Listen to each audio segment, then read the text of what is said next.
Hello viewers, আসসালামু আলাইকুম। আশা করি আপনারা সবাই ভালো আছেন। আজকে আমার টপিক হচ্ছে আপনারা আপনাদের জন্ম নিবন্ধন কার্ড অনলাইন থেকে কিভাবে ডাউনলোড করবেন। চলেন কথা না বাড়িয়ে ভিডিও শুরু করি। ভিডিও শুরু করার আগে চ্যানেলটিকে সাবস্ক্রাইব করে দিন এবং পাশে থাকা বেল বাটনটি বাজিয়ে দিন। প্রথমে আপনারা আপনাদের ক্রোম ব্রাউজারটি সিলেক্ট করে নেবেন। ক্রোম ব্রাউজার সিলেক্ট করার পর সার্চ অপশনে গিয়ে লিখবেন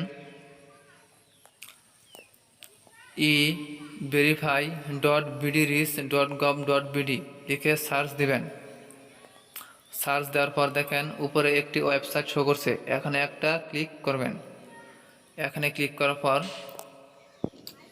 আপনারা একটু নিচের দিকে চলে আসবেন।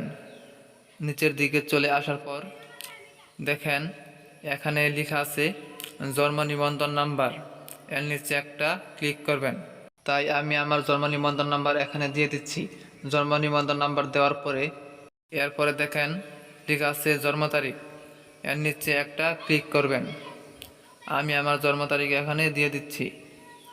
তারপরে দেখেন লেখা আছে যাচাই, এখানে একটা ক্লিক করবেন।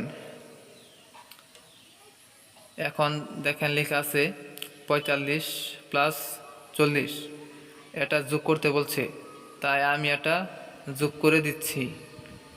45+40 যোগ করলে হয় 85। এরপরে দেখেন নিচে লেখা আছে সার্চ, এখানে ক্লিক করবেন। এখানে ক্লিক করার পর দেখেন জন্ম নিবন্ধন কার্ডটা কিন্তু এখানে শো করছে।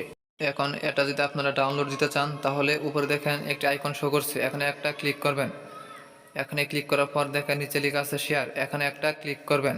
এখানে ক্লিক করার পর দেখেন নিচে লেখা আছে প্রিন্ট, এখানে একটা ক্লিক করবেন।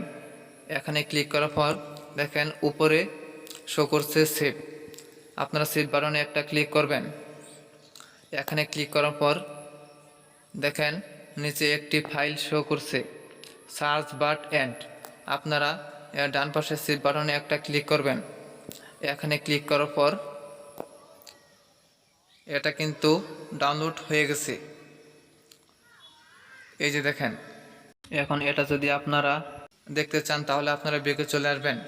ব্যাগে আসার পর আপনারা আপনাদের ফাইল ম্যানেজারে চলে আসবেন। ফাইল ম্যানেজারে চলে আসার পর আপনারা এটা কোন ফাইলে রাখছেন ওই ফাইলে প্রবেশ করবেন।